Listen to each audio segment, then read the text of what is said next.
Did you know why the Monarchs didn't see Jin-Woo as a threat in solo leveling Let's Deep Dive?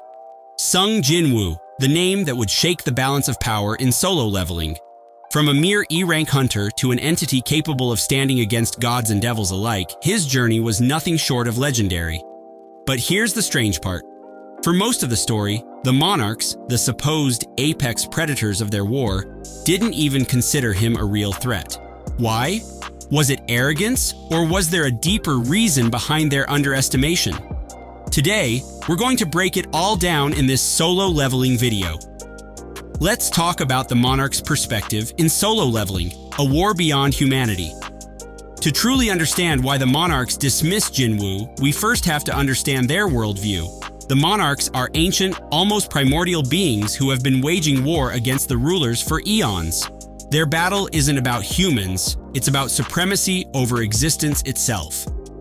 To them, Earth was nothing more than a temporary battlefield, a chessboard where they could eliminate the ruler's human vessels before the final war. Humans were collateral damage, not actual threats. Even when the Shadow Monarch's power manifested in a human body, they assumed that Jin-Woo would, at best, be a temporary inconvenience in the solo leveling anime. The legacy of Ashbourne in solo leveling. But the Monarch's biggest blind spot? They believed Ashbourne, the original Shadow Monarch, was already dead and gone. And in a way, he was. But he had chosen Sung Jin-Woo as his heir. When Jin-Woo inherited the power of the Shadow Monarch, the Monarchs likely assumed he was nothing more than a weaker version of Ashbourne. And from their point of view, even the original Shadow Monarch had lost to them in the past. So why should a human successor be any different? To them, he was just a remnant of something they had already overcome. The Monarchs had bigger priorities in solo leveling. At the time, the Monarchs had much bigger priorities. The real threats to their war were the rulers, the divine beings who had chosen powerful human vessels to act as their champions on Earth.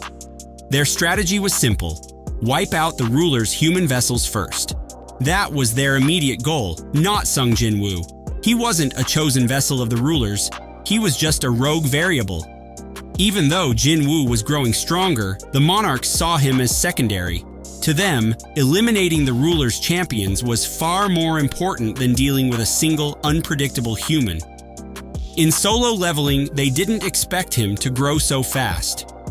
Here's where they made their biggest mistake. They underestimated the speed of Jin-Woo's growth. Unlike the Monarchs, who had spent eons refining their strength, Jin-Woo's system allowed him to evolve at an impossible rate. Each battle made him stronger. Each enemy he faced became a new soldier in his army. And thanks to his system, he wasn't bound by the natural limitations of the world. But the Monarchs didn't see this as a major threat, yet, in solo leveling. When was the turning point, you may ask? When the Monarchs finally took him seriously in solo leveling. The first real turning point came when Jin-Woo took on 2 Monarchs at once, and won. By the time they realized what they were dealing with, he had already become something far beyond their expectations. They had wasted too much time ignoring him, and now he was hunting them down. It's too little, too late for the Monarchs in solo leveling. By the time Antares, the strongest monarch, finally recognized Jin-Woo as a true threat, it was already too late. Jin-Woo had mastered his abilities, refined his army, and was no longer just a human wielding a monarch's power. He had become something even greater than Ashbourne. The Monarchs' arrogance was their undoing. They assumed that only the ancient cosmic war between themselves and the rulers mattered. They failed to see that the real game changer was the human they had ignored for too long. In the end, Sung Jin-Woo wasn't just a successor, he was the perfect evolution of the Shadow Monarch's power. The Monarchs never saw him coming, and by the time they did, well, they didn't last much longer after that. What do you think? Did the Monarchs make a critical mistake by underestimating him, or was this all part of Ashbourne's plan? Let us know in the comments below. And if you enjoyed this breakdown, don't forget to like and subscribe for more solo leveling content. Until next time, keep hunting.